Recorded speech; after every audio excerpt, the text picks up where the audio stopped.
continue our preparation for Oakland.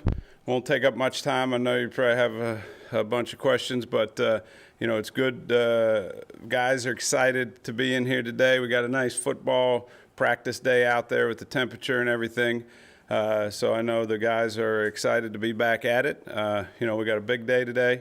Had a big day of meetings, and now we got to have a good practice, one in which we make some progress. This is Oakland Raider team that obviously beat us both times last year. They're a physical group across the ball. They run the ball as good as anybody in the league. They can and are dominant up front on defense. They're a physical secondary that will play a lot of man, and now they're really mixing in a bunch of pressures, which you hadn't seen a bunch from them in the past. And like I said, the quarterback thing, we'll have to prepare for at least a couple guys to be ready. As far as the kicking game, they got arguably two of the best guys in the league at both positions, and a returner or two that can really hurt you, starting with Jacoby Ford, who did hurt us last year. So, we got to play our best Sunday, play our best game of the year against a division opponent, and we are trying to get to two wins in this quarter of the season. Any questions? What do you see as the differences between the two quarterbacks? Because it sounds like Palmer's going to start. Carson has a long track record in the NFL. We played against him a couple years ago in Cincinnati. The good thing is we've got a lot of tape on Carson and our staff. We've very good familiarity with his strengths. Kyle, the same thing. We've seen him through the years a number of different places. He's on tape last week some. So, much like Indianapolis, we got to prepare for, two guys, and that happens on occasion, and this is one of those weeks. You shift the emphasis more on one, I guess, as the week goes on, and it looks like one guy may be starting over the other. I mean, you kind of scale back and prepare him for two. I think first and foremost, we've got to stop one of the best running attacks in the league and one of the best backs in the league. If we don't do that, it will be a long day for us, and it won't matter really who's playing quarterback. So we've got to stay focused on the strengths of their team, specific strengths of their team, knowing that they have a number of receivers that have hurt us and can hurt you, especially vertically and after the catch. So, but first and foremost, each and every week for us, and it just becomes even of greater importance and emphasis is we must slow down their run game some way, somehow. Can you imagine a guy, anybody really, being ready to start a game, playing a game, when he signs on Tuesday after not going through an off season, not going through the first 6 weeks of the season, and then play on Sunday? I don't know. That's not something that I have to worry about right now on our end, so I can't really tell you. That'd strictly be opinion. But it sounds like Carson's been working extremely hard to be ready if something came up, and like I said, this isn't a 1-2 year guy you're talking about. It's a guy that's got a bunch of years under his belt experience, and I wouldn't put it past anybody. They had a linebacker last week that came into an entirely new system and started and played. So in Curry, I think we just got to plan on either guy. Not just for this week, but when you heard yesterday, whenever you did, that Palmer got traded within the division, what was your general impression, reaction about what this means for the Chiefs? Did the division get harder? Was it just surprise? What were your thoughts when you found out Palmer was coming from the couple draft picks? Like I said, this is a very big game for the Kansas City Chiefs this particular week. It's a division opponent. Who, like I said, who beat us twice last year, who's much like us in that they've been improving here over the last couple of years. That's really where our focus is. Now, I appreciate the question.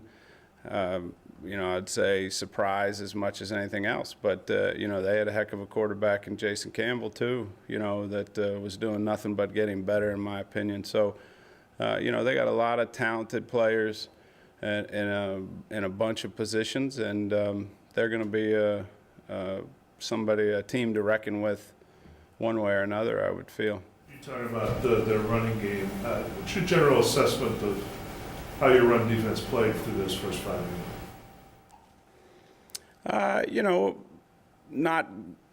Not good enough, really. It's an area that we've got to continue to improve, but it has been improving, and that's the most important thing.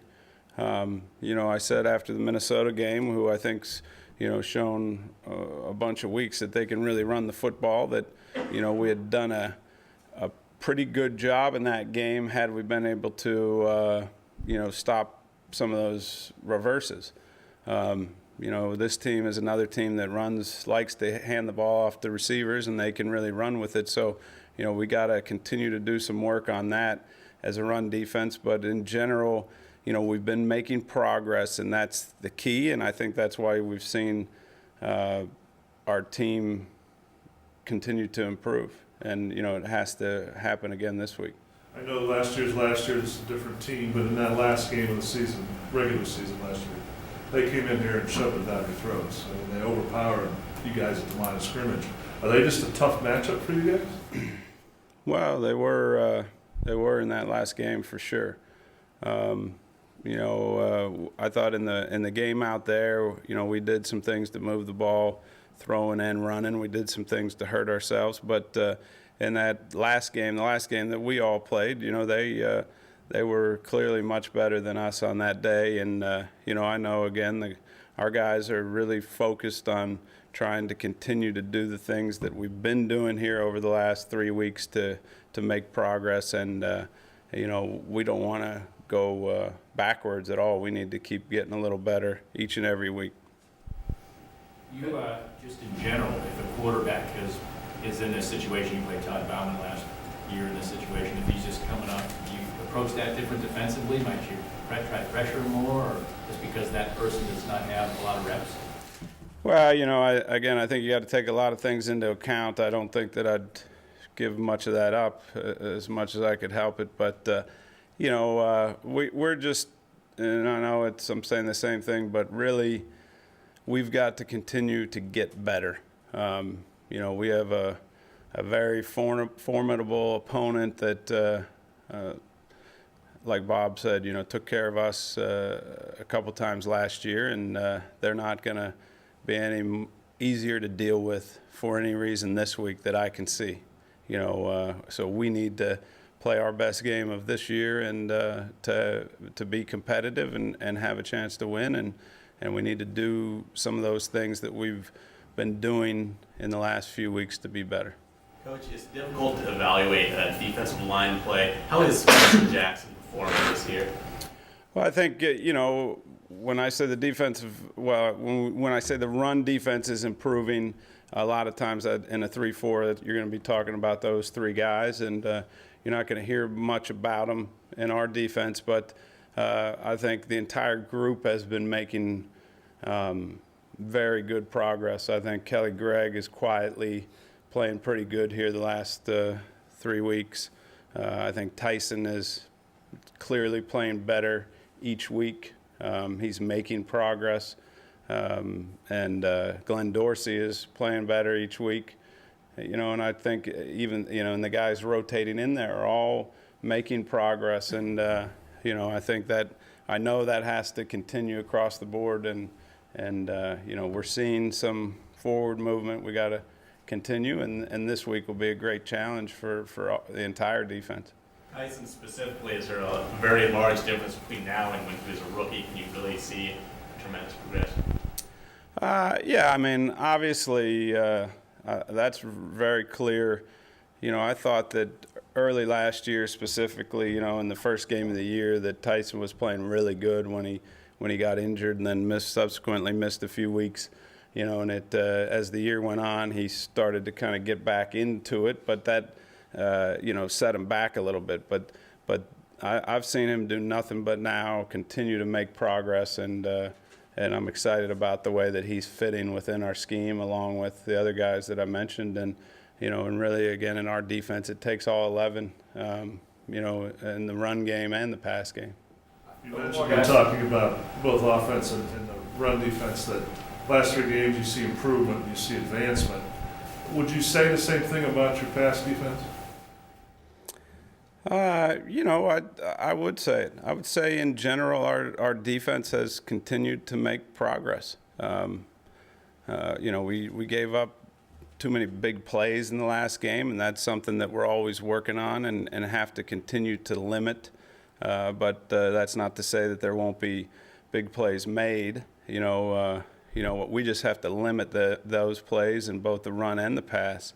And the more we do that, I think, that allows us to play, a complementary brand of football tied in with our special teams, and that's the way that we're going to be successful. Because I think that's what we're going to be. We're just working to try to be a good team, and we're making progress. That's the important thing.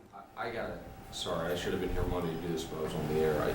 Given what I reported last week and what Scott Pioli came out and said after, I'm just curious, have you in the last week had any conversations with Scott about your job security? No. Like I said, I'm very focused on this team and the progress that we're making. We dug ourselves quite a hole here out of the gate, and we've been making progress. And like I said, this week, though it's just the second game in this quarter of the season, it's a big game for us, and it would be one that if we can continue to make progress and play our best game and have it and win the game, it would be a very important step for us. In the 3 division games last year that you lost, the big difference when you look at the numbers from the 3 that the 2 that you won, and then the one that you played in close with the Raiders, was the run defense. San Diego, Denver, and the Raiders here, huge numbers, and then in the ones you won and close, far different numbers. Again, is that a single 1-by-1 kind of situation, or is, how do you piece those together as a trend, if at all? Well, I don't know that it's a trend, other than that when we lose, we struggle stopping the run, one or the other, or we struggle stopping the pass. And I think, again, that's just kind of the type of team we are right now, is that one that has to play a complementary football. And for our team, I believe that means, our offense protecting the football, number one, running the ball efficiently, our defense limiting big plays in the run and the pass game, and then our special teams, and specifically in some of the return games, we have to make some plays that make a difference in the game. And I think generally when I look at our team over the last couple of years, the last 3 years, when we do those couple things, we play pretty good football, and it doesn't matter who we're playing. So, we've got to do those things, and that's what we're working very diligently on. With the bye, did you happen to see Sean Payton go down with a leg injury? And Yeah. do you have any sympathy with what you went through last year? I have a lot of sympathy, yeah. I have a lot of sympathy because knowing what he's in for, I know a lot about it, having gone through last year. But, surgeries mid-season are good for nobody, including coaches. So, I sent a couple texts out to him and offered any help I could give, as he goes down this road. Did you happen to see Schwartz and Harbaugh? Yeah, I saw a little bit of that too.